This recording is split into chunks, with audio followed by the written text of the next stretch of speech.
Gracias por las afectuosas palabras de nuestro querido amigo Jorge. Como siempre, tengo que aclarar que estoy aquí a título personal y no refleja de ninguna manera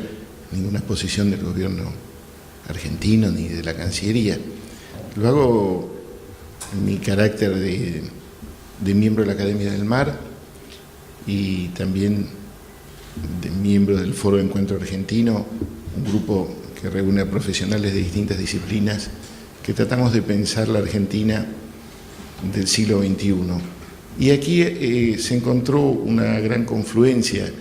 entre las visiones de las cuatro organizaciones, porque nosotros tratamos de encontrar aquellos puntos de coincidencia para construir unas políticas de Estado para el siglo XXI. Ha sido la preocupación del Foro todo este tiempo y no podemos imaginar una política oceánica sin un acuerdo entre los partidos políticos mayoritarios y también entre los actores decisivos, muchos que intervienen en tener una política oceánica de largo plazo. No podemos pensar de ninguna otra forma más que en ponernos de acuerdo y darle una sustentabilidad política y presupuestaria a la política oceánica para el siglo XXI que necesitamos. Como decía el académico Valladares, nosotros hemos tratado de construir un documento que en realidad despierte la perspicacia, inicie una reflexión necesaria en nuestra sociedad de que tenemos un vastísimo territorio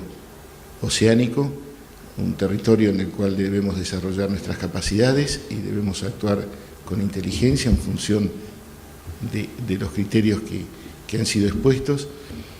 y que por supuesto después va a llevar una serie de aspectos prácticos en su implementación. Nosotros como Academia del Mar, como un lugar de reflexión científica, no entramos en la cuestión inicialmente de cómo debiera implementarse esa política oceánica. Y era lo que queríamos hacer, convocándolos a ustedes hoy, de que cada uno de ustedes nos dé su opinión, su parecer, su consejo experto sobre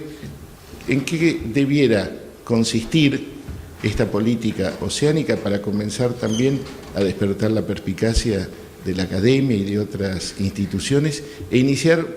de alguna manera la segunda etapa de esta labor. Después de ponernos de acuerdo en unas pautas,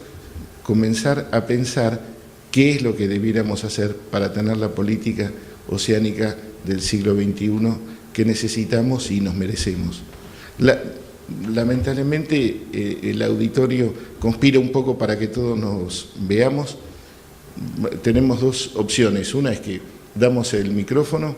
La otra opción podría ser que cada uno de ustedes que quiera intervenir venga aquí y lo haga delante de todos. Creo que en realidad sería la mejor opción. Sería bueno que todos pudieran expresar sus opiniones y después podríamos hacer una ronda de respuestas con todos los académicos que tenemos aquí presentes para que den una opinión. Si les parece, podemos ir construyendo rápidamente una lista de intervinientes. La verdad que después de la brillante exposición del licenciado académico y sobre todo persona inteligente y sensible Valladares, la lectura de las pautas que ya conocíamos de antemano se aclaran, se amplían, se profundizan y también generan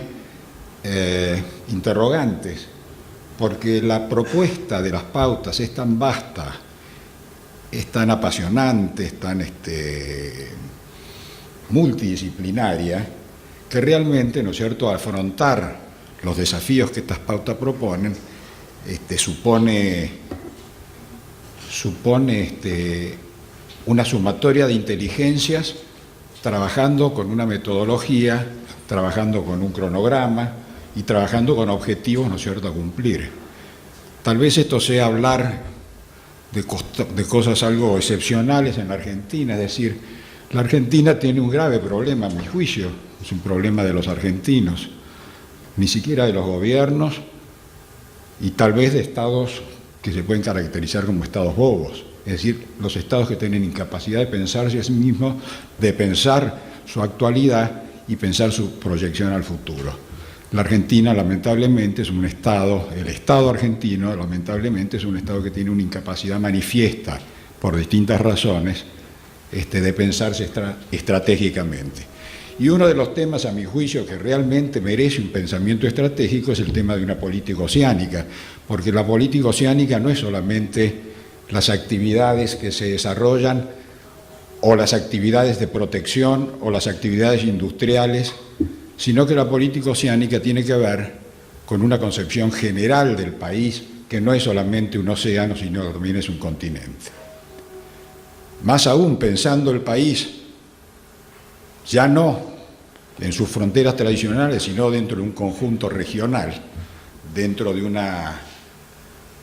un bloque con similares intereses, similares, aunque a veces antagónicas historias,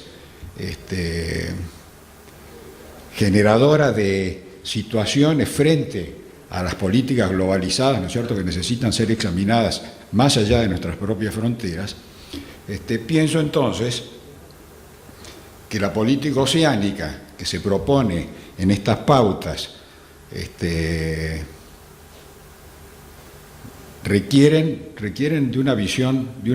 no solo estratégica, sino también metodológica y una visión en permanente construcción, es decir, no una visión que se cristalice en una conclusión, ¿no es cierto?, que puede ser apta o útil para los próximos 6 meses o para los próximos 2 años o 5 años, sino que tiene que estar en una permanente revisión. La política oceánica, la política exterior del país, la política de su propia política de defensa, digamos, y de seguridad internacional. Es decir, son todas políticas que muy concertadas entre sí, muy coherentes, de necesaria coherencia entre sí, tienen que ser revisadas permanentemente para seguir manteniendo el valor, ¿no es cierto?, estratégico con la cual con los objetivos que deben ser cumplidos. Por eso yo, después de leer las pautas, y como sé que esto es un universo, y porque uno tiene ciertas especialidades, preferencias o aún hobbies dentro de la vastedad de los temas planteados, yo les debo decir que el mío es el de los temas de seguridad internacional y de defensa nacional. Me preguntaba cuál podría ser mi contribución a una de los política exterior, defensa y seguridad, título que me pareció absolutamente oportuno y pertinente. Es decir, no se puede examinar una política de defensa nacional si no se la imbrica y no se la hace coherente con una política exterior. Viceversa, una política exterior, para ser pensada, proyectada y ejecutada, tiene que tener en cuenta una de sus patas principales, que aún en estos mundos de discursos y de declamaciones cooperativas, también sigue siendo un mundo jovesiano. Es decir, no hay ninguna política exterior seria, más allá, digamos, de las capacidades reales de cada uno, que no tenga una necesidad de pensar una política de defensa, ¿no es cierto?, de acuerdo a su política exterior. Lo mismo, ¿no es cierto?, se dice de una política de seguridad, teniendo en cuenta la vastedad del recurso oceánico, ¿no es cierto?, los 15 millones de kilómetros cuadrados, donde hay que tener medios para poder ejercitar esa política de seguridad. Bueno, por eso yo, sobre la base de todas estas reflexiones, yo me preguntaba en qué se puede colaborar desde este punto de la defensa y de la seguridad internacional. Entonces yo pensé que tal vez, no sé si este es el propósito de los académicos y de las instituciones que convocan a estas reflexiones, pensé si tal vez sería posible metodológicamente y dentro de cada uno de los capítulos que se plantean, generar una suerte de subforos, comisiones de trabajo, ¿no es cierto?, que comprometidas con el desarrollo de cada uno de sus tópicos, comprometidas con un cronograma, aporten puntos de vista debatidos en el seno de esas subcomisiones, ¿no es cierto?, a un órgano coordinador de estos organismos académicos, para en definitiva ir imbricando cada uno de esos pensamientos, ¿no es cierto?, hasta lograr por lo menos un esbozo de un plan oceánico. Bueno, esta era la propuesta que yo quería. Más aún, quiero decirles que la invitación a este lugar me fue hecha por el almirante Leivas, amigo personal, ¿no es cierto?, y muy querido. Entonces, como yo he comentado con él estos temas en muchas oportunidades, él me dijo, tenés que ir y exponerlos. Así que muchas gracias y muchas gracias a todos. Yo me llamo Santiago Díaz Ortiz, soy abogado, he sido diputado nacional, hoy soy diputado nacional MC, que es lo mismo que RE, es decir, retiro efectivo. A pesar de que como también el mundo militar, nosotros también tenemos unos artículos de sentido, es decir, nunca nos podemos ir definitivamente de la actividad.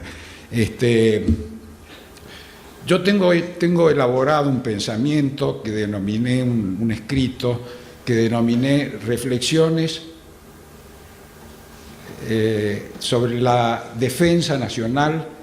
en su etapa democrática, y pretendió ser una visión sobre justamente de cómo había evolucionado o involucionado la defensa nacional del año 83 al año 2010, que es la fecha que se publicó el trabajo, que se publicó en una recopilación hecha por el doctor Roberto Labaña, de distintas políticas de Estado, es decir, ese libro que fue publicado por el Ateneo se llama Pensando un país. Bueno, yo en ese libro pensé en la parte de defensa y seguridad,